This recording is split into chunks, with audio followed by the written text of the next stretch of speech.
जी अपनी पहले class start करते हैं। अब हम चैप्टर फर्स्ट आपका है फिजिकल वर्ल्ड एंड मेजरमेंट।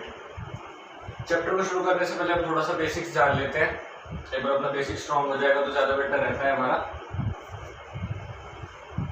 हमें पता है भाई साइंस हमारा मेनली 3 कैटेगरीज में डिवाइड है, फिजिक्स, केमिस्ट्री एंड बायोलॉजी। ये 3 ब्रांचेज है हमारी साइंस की, जिनमें हमारा जो साइंस है वो बेसिकली डिवाइड है। आप लोगों को आई थिंक आप लोगों को सबको पहले से पता होगा। साइंस की और भी ब्रांचेज होती हैं, इन 3 ब्रांचेज की वो जो बाकी ब्रांचेज होती हैं वो इन 3 ब्रांचेज की सब ब्रांचेज होती हैं। तो इस बात पे हम ज़्यादा बात नहीं करेंगे।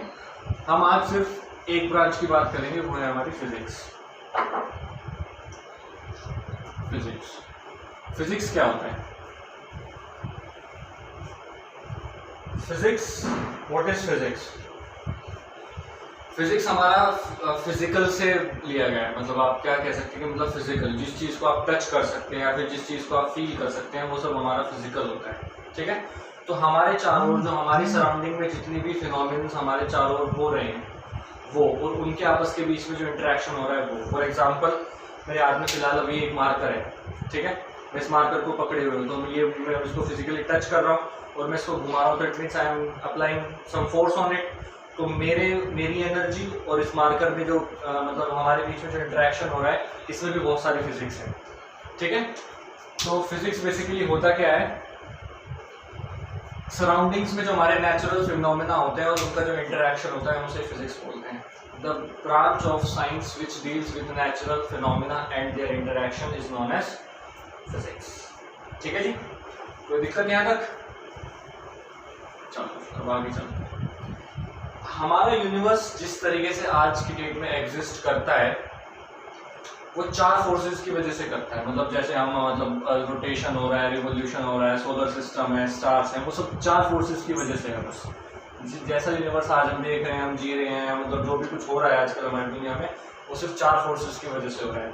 And these forces are known as fundamental forces of nature. Fundamental forces of nature 4 forces हैं ये। पहला जो फोर्स है वो है आपकी ग्रेविटेशन फोर्स।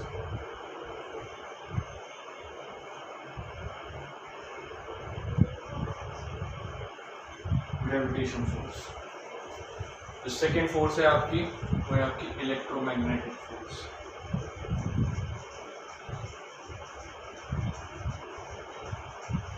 Electromagnetic force. जो थर्ड फोर्स है आपकी वो है आपकी weak nuclear force.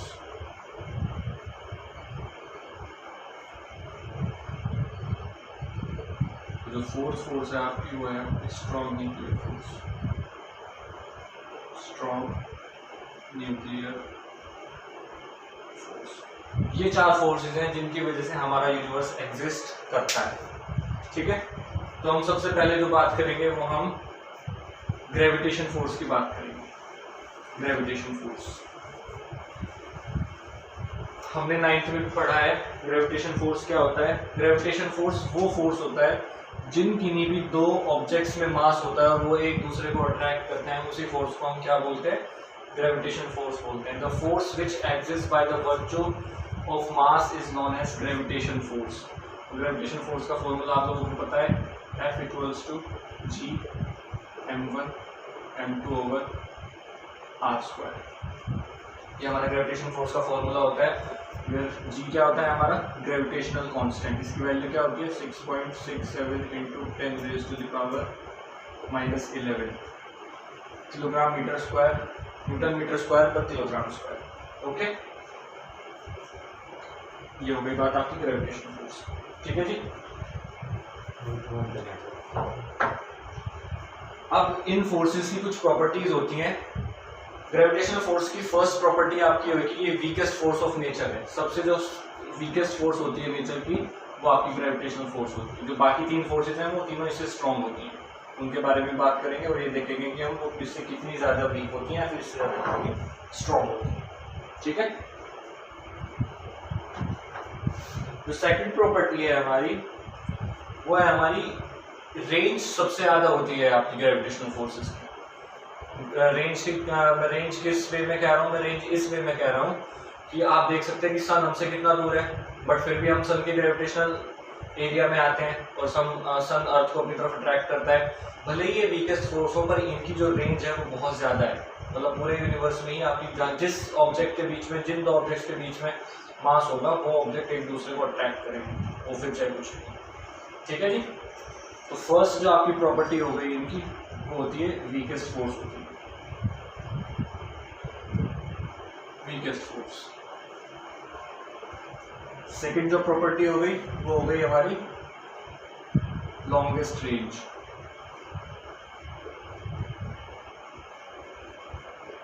Longest range सबसे ज्यादा होती है। ठीक है। अब थर्ड प्रॉपर्टी की बात करते हैं। थर्ड प्रॉपर्टी कहती है कि इनवर्स स्क्वायर लॉ को फॉलो करती है। किसको फॉलो करती है? इनवर्स स्क्वायर लॉ को फॉलो करती है। इनवर्स स्क्वायर लॉ का क्या मतलब होता है? जैसे हमने अभी फॉर्मूला लिखा था ग्रेविटेशनल फोर्स का, F equals G m1 m2 over r square. ठीक है। तो आप F और R के स्क्वायर के बीच में रिलेशन देख सकते हैं कि जो हमारा F है वो इनवर्सली प्रोपोर्शनल है R स्क्वायर कि मतलब डिस्टेंस जितना ज़्यादा बढ़ेगा फोर्स हमारी उतनी ही कम हो जाएगी, और डिस्टेंस मेरा अगर कम होगा तो फोर्स मेरी उतनी ही ज़्यादा हो जाएगी। इनवर्स स्क्वायर है, इनवर्स का स्क्वायर, तो इसलिए ये इनवर्स स्क्वायर लॉ को फॉलो करता है। ओके, चलो आगे चलते हैं।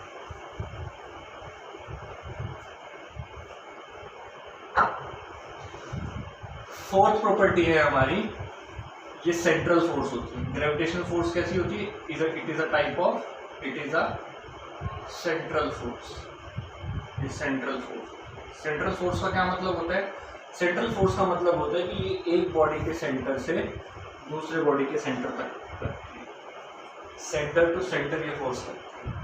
ओके, ऐसी जो फोर्सेज होती है जो सेंटर टू सेंटर लगे एक बॉडी से दूसरे बॉडी पे, उन्हें हम सेंट्रल फोर्स बोलते हैं। ये थी आपकी इसकी प्रॉपर्टीज ग्रेविटेशनल फोर्स। अब नेक्स्ट आती है हमारी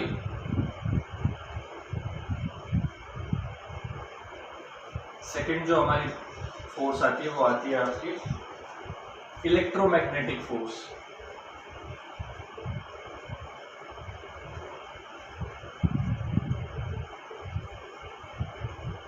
इलेक्ट्रोमैग्नेटिक फोर्स, इलेक्ट्रोमैग्नेटिक फोर्स वो फोर्सेज होती हैं जो आपकी चार्जेस के बीच में लगती हैं। हमें पता है जो हमारे सिमिलर चार्जेस होते हैं, for example positive and positive, ये दोनों एक दूसरे को क्या करेंगे? रिपेल करेंगे। और जो हमारे ऑपोजिट चार्जेस होते हैं वो एक दूसरे को क्या करते हैं? वो एक दूसरे को अट्रैक्ट करते हैं, राइट?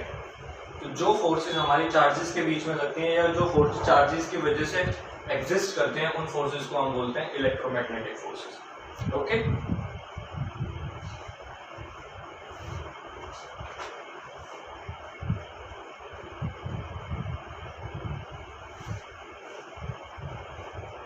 एक जो बात अब मुझे आपको यहाँ पे एक इम्पॉर्टेंट बात बतानी है, वो ये बतानी है, इसको आपको ध्यान से सुनना। जो ग्रेविटेशनल फोर्स जो होगी ना, ग्रेविटेशनल फोर्स हमेशा एक अट्रैक्शन फोर्स होती है या एक अट्रैक्टिव फोर्स होती है, कभी भी रिपल्सिव फोर्स नहीं होती। इलेक्ट्रोमैग्नेटिक के केस में ऐसा नहीं है। इलेक्ट्रोमैग्नेटिक आपकी रिपल्सिव भी हो सकती है और अट्रैक्टिव भी हो सकती है। कैसे? क्योंकि सिमिलर चार्जेस होंगे। अगर चार्जेस आपके सिमिलर है तो रिपेल करेंगे, और अगर आपके चार्जेस अपोजिट है तो अट्रैक्ट करेंगे। बट जो ग्रेविटेशनल फोर्स होती है वो आपकी सिर्फ अट्रैक्टिव फोर्स ही होती है, हमेशा अट्रैक्ट करती है, कभी भी रिपेल नहीं करती।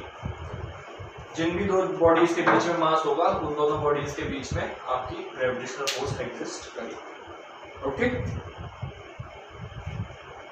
सही हो गया? कोई दिक्कत यहाँ तक?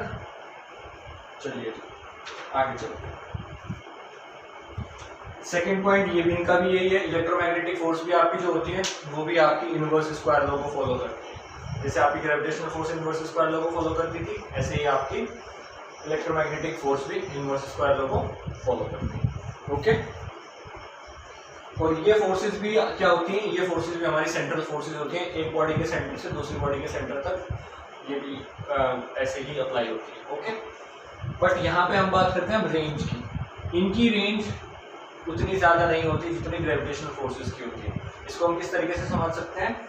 मैग्नेट वाले उससे समझ के देखते हैं इसको, ठीक है। मेरे पास यहाँ पे एक मैग्नेट है जिसका नॉर्थ पोल मेरे पास ये है, ठीक है, और दूसरी मैग्नेट एक मेरे पास है जो साउथ पोल जिसका मेरे पास यहाँ पे है। तो ये पास है तो ऑब्वियसली दे विल अट्रैक्ट, एक दूसरे को अट्रैक्ट कर लेंगे, हमें पता है। बट जैसे जैसे ये मैं मान के चल रहा हूँ कि मेरे पास एक मैग्नेट है और दूसरी मैग्नेट मेरे पास ये है, तो जैसे जैसे मैं इसको दूर लेता चला जाऊँगा तो मुझे फोर्स कम फील होती चलेगी, और एक पॉइंट ऐसा आएगा जहाँ पे जाके ये वाला नॉर्थ और इन दोनों के बीच में कोई अट्रैक्शन नहीं बचेगा और इन दोनों के बीच में मुझे कोई फोर्स फील नहीं होगी, ठीक है।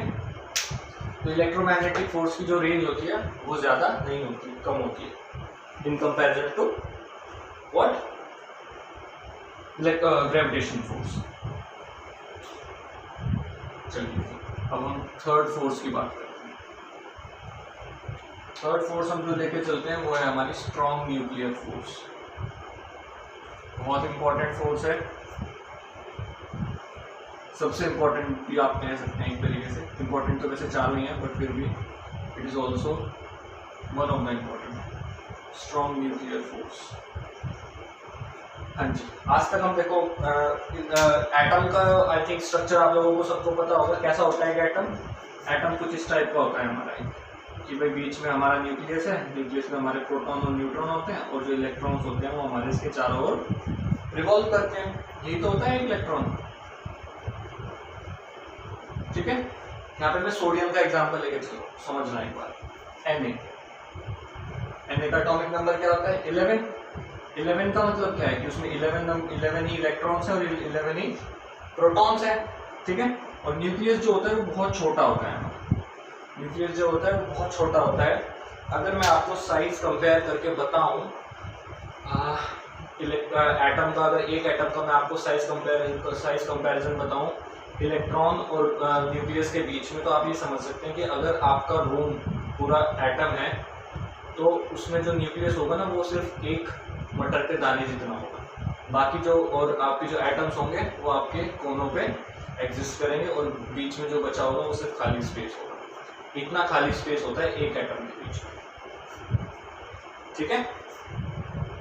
तो न्यूक्लियस हमारा बहुत छोटा है, तो 11 का क्या मतलब है एटॉमिक नंबर का, कि इसमें 11 ही हमारे इलेक्ट्रॉन्स है और 11 ही हमारे प्रोटॉन्स हैं, ठीक है। अब इतनी छोटी जगह में न्यूक्लियस इतना छोटा होता है और उसमें 11 प्रोटॉन्स, और आगे तो मतलब जैसे जैसे पीरियोडिक टेबल आगे बढ़ेगी तो और भी ज़्यादा मतलब एटॉमिक नंबर बढ़ता है तो और भी ज़्यादा हमारे प्रोटॉन्स बढ़ेंगे। तो प्रोटॉन पे पता है हमें पॉजिटिव चार्ज होता है, ये भी पॉजिटिव चार्ज है, तो पॉजिटिव, और हमने अभी अभी पढ़ाई की जो सिमिलर चार्जेस होते हैं वो एक दूसरे को रिपेल करते हैं। तो सिमिलर चार्जेस होने के बाद भी, और वो भी एक ना आता 11 सिमिलर चार्जेस एक साथ इतनी छोटी जगह में कैसे एग्जिस्ट कर पा रहे हैं, तो रिपेल करके अलग अलग हो जाना चाहिए था, है ना। तो ये अलग किस वजह से नहीं होते, सोचने वाली बात है ना, कि भाई पॉजिटिव चार्ज एक दूसरे को रिपेल करते हैं और इतनी छोटी जगह में एग्जिस्ट कर रहे हैं, तो किस तरीके से एग्जिस्ट कर पा रहे हैं, तो रिपेल हो जाना चाहिए था अब तक। तो वो रिपेल इस फोर्स की वजह से ही नहीं होते, स्ट्रॉन्ग न्यूक्लियर फोर्स। जो स्ट्रॉन्ग न्यूक्लियर फोर्स होती है ये आपकी इलेक्ट्रोमैग्नेटिक फोर्स से ज़्यादा स्ट्रॉन्ग होती है, तो इनके बीच में रिपल्शन तो है इलेक्ट्रोमैग्नेटिक फोर्स की वजह से, बट कोई एक जो दूसरी फोर्स है जिसका नाम है स्ट्रॉन्ग न्यूक्लियर फोर्स, वो इलेक्ट्रोमैग्नेटिक फोर्स से इतनी ज़्यादा स्ट्रॉन्ग है कि वो इन्हें एक ही जगह कंबाइन करके रखती है और इन्हें रिपेल होने नहीं देती। सबसे ज़्यादा जो स्ट्रॉन्गेस्ट फोर्स होती है वो आपकी स्ट्रॉन्ग न्यूक्लियर फोर्स होती है, ठीक है जी। कोई दिक्कत इस बात में? और मैं आपको अगर बताऊं कितनी स्ट्रॉन्ग होती है, तो ग्रेविटेशनल फोर्स से अगर मैं कंपेयर करूं तो ग्रेविटेशनल फोर्स के रिस्पेक्ट में 10⁻38 टाइम्स स्ट्रॉन्गर, ग्रेविटेशनल फोर्स से कंपेयर कर रहा हूँ।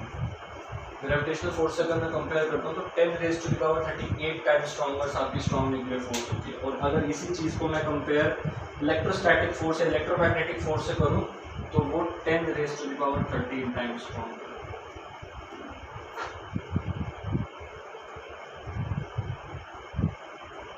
ये इलेक्ट्रोमैग्नेटिक फोर्स है और ये ग्रेविटेशनल फोर्स है।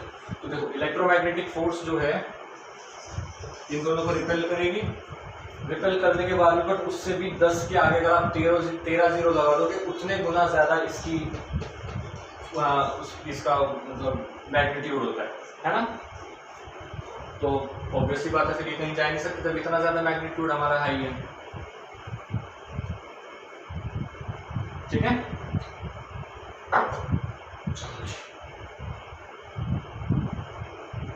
अब जो लास्ट फोर्स रह गई हमारी, वो हमारी फोर्स रह गई वीक न्यूक्लियर फोर्स।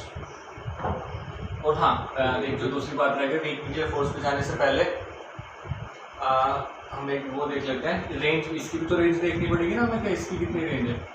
इनकी रेंज बहुत कम होती है, क्योंकि स्ट्रॉन्ग मतलब फोर्स जितनी ज़्यादा, आप एक तरीके से ये कह सकते हो कि फोर्स जितनी ज़्यादा स्ट्रॉन्ग होगी उसकी नेचर, उसकी रेंज भी उतनी ही ज़्यादा कम होगी। जितनी ज़्यादा रेंज होगी फोर्स उतनी ही आपकी वीक होती चली जाएगी। ठीक है, हमने देखा क्योंकि ग्रेविटेशनल फोर्स हमारी सबसे ज़्यादा वीकेस्ट फोर्स होती है, तो उसकी रेंज भी सबसे ज़्यादा है। ये आपकी जो फोर्स है सबसे ज़्यादा स्ट्रॉन्ग है, तो इट मीन्स इसकी रेंज होगी वो सबसे कम होगी, स्मॉलेस्ट रेंज होती है, स्मॉलेस्ट रेंज। और कितनी स्मॉलेस्ट, अभी बताया ना मैंने, सिर्फ न्यूक्लियस तक ही सीमित रहती है। न्यूक्लियस, और न्यूक्लियस आपको मैंने अभी भी बताया कितना छोटा होता है, तो विद इन द न्यूक्लियस ये फोर्स लगती है बस। ओके, अब आ जाते हैं weak nuclear forces. Weak nuclear forces, weak nuclear forces भी हमारी न्यूक्लियर वाली फोर्सेस, मतलब न्यूक्लियस वाली ही फोर्सेस होती है, बट इनमें डिफरेंस क्या होता है, ये सिर्फ कुछ टाइम के लिए एग्जिस्ट करते हैं। जब हम किसी भी दो एटम्स को मतलब कोलाइड कराते हैं, फिर ऐसा कुछ एक्सपेरिमेंट करते हैं हम, फॉर एग्जांपल जैसे हिग्स बोसॉन वाला एक्सपेरिमेंट है, गॉड पार्टिकल वाला एक्सपेरिमेंट, तो कुछ पार्टिकल्स ऐसे होते हैं जो सिर्फ कुछ टाइम के लिए बनते हैं और फिर वो डिसअपियर हो जाते हैं। ठीक है, ऐसे एलिमेंट्स जैसे न्यूट्रिनोज, एंटी न्यूट्रिनोज, मीजॉन्स, ये कुछ ऐसे हमारे पार्टिकल्स होते हैं जो सिर्फ कुछ टाइम के लिए होते हैं। जो इनके बीच में जो फोर्सेज होती है ना, वो फोर्सेज होती है हमारी वीक न्यूक्लियर फोर्सेज। ओके,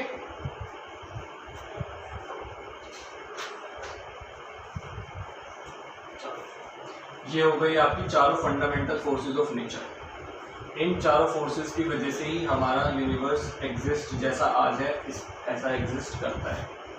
तो चारों ही इम्पोर्टेंट हैं।